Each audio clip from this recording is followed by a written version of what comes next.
অনেক সুন্দর গান করেন তো আপনি।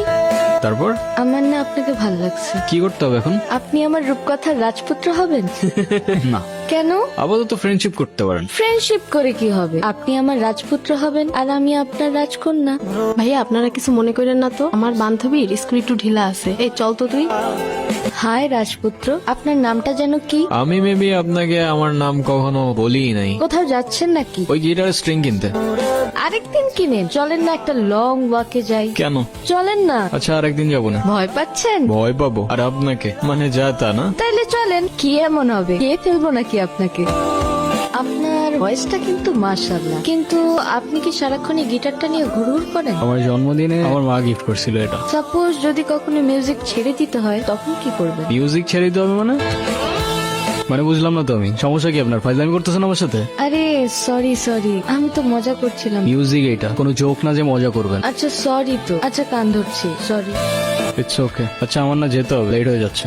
ইস, লেট হয়ে যাচ্ছে। কি এমন কাজ তোমার? মানে আপনি থেকে ডিরেক্ট তুমি তো চলে আসছো না? হ্যাঁ, কেন, কোনো সমস্যা? কেন যেন মনে হচ্ছে তুমি খুব নাচরবান্ধা টাইপের মানুষ না? তুমি বুঝলা কি করে? এমনি গেস করলাম। তখনও বুঝে উঠতে পারিনি মিউজিকের পর দ্বিতীয় ভালোবাসাটা তুমি হয়ে উঠবে। খুব অদ্ভুত একটা মেয়ে তুমি। মনে হচ্ছিল আমার সেই রূপকথার গল্পটার রাজকন্যা যেন হুবহু তোমার মতোই দেখতে। এক পা দুপা হাঁটতে হাঁটতে প্রথমে ভালো লাগা, এরপর ভালোবাসা, আর তারপরে অভ্যাস। আর সেই অভ্যাসের পরেই হয়তো সবকিছু চেঞ্জ হয়ে যায়, সবকিছু। তোরা কথা বল, আমি ওই দিকটাতে আসি। 2 দিন পর পর এই ঝামেলাগুলা কি না করলে হয় না?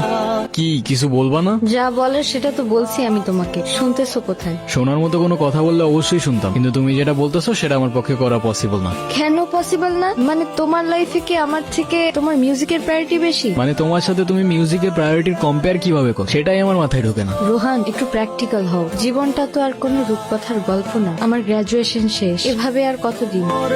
তুমি মিউজিকটা বাদ দাও তো, আর তা না হলে আমার সাথে আর দেখা করতে আইসো না।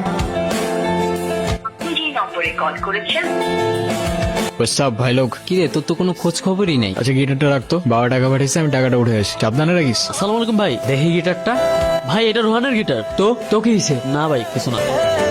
ভাই এটা কি করলেন? তোর রোহান রে কইস এই গিটারের তার যেমন ছিড়ছি না, তোর রোহান রে ধরলেও না এমন করে ছিড়াল আমার। কে ছিড়ছে? জাকির ভাই। Sorry Rohan, sorry. ঠান্ডা হয়, এতটা গরম হইস না। এটা তুই ঠিক করস। এটা কোনো র্যান্ডম গিটার না, এটা আমার ইমোশন। তোর ইমোশন আছে, আমার ইমোশন নাই। আমার গার্লফ্রেন্ড তোর পোস্টে ক্রাশ লেগে কমেন্ট করবো কেন? আমার ভালো লাগে নাই, তাই আমি তো তার ছেড়ে দিই। আরে তো তোর গার্লফ্রেন্ড তুই সামলা না ব্রো। হ্যালো, কোথায় তুমি? তুমি কোথায়? তোমারে কতগুলা কল দিছি আমি। রনির কাছে শুনলাম কি ঝামেলা হয়েছে। না সমস্যা নেই, তেমন কিছু হয়নি। সমস্যার কথা বলি নাই আমি, তুমি এক্ষুনি দেখা করো আমার সঙ্গে। কি অবস্থা, কেমন আছো? তুমি কবে ছাড়বে এসব?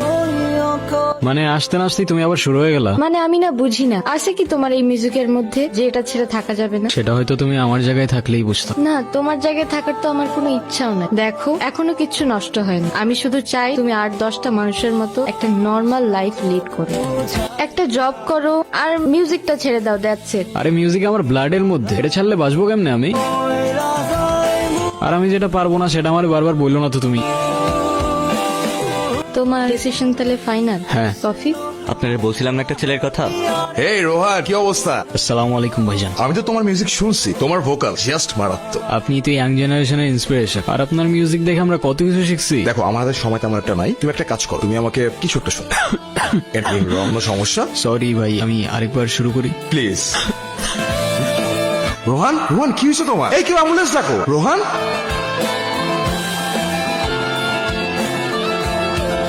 তাহলে ভালোই হয়েছে। এই মিউজিক টিউজিক আর করতে হবে না। চলো না আমরা আবার নতুন করে সব শুরু করি। কিন্তু তোমার ভোকালের যে কন্ডিশন, আমি চাইলেও তোমাকে হেল্প করতে পারছি। না মানতে পারছিলাম ভাগ্যটা, আর না জীবনটা সহজ হচ্ছিল। বলতে বলতে আমি আমার কাহিনীর ঠিক শেষ পর্যায়ে চলে এসেছিলাম, আর তখন মনে মনে কবির লেখা সেই 4টা লাইন খুব মনে পড়ছে। খেলা ঘর পাতা আছে এই এখানে, স্বপ্নের ঝিকিমিকি আঁকা যেখানে, এখানে রাতের ছায়া ঘুমের নগর, চোখের পাতায় ঘুম ঝরে ঝড় ঝড়।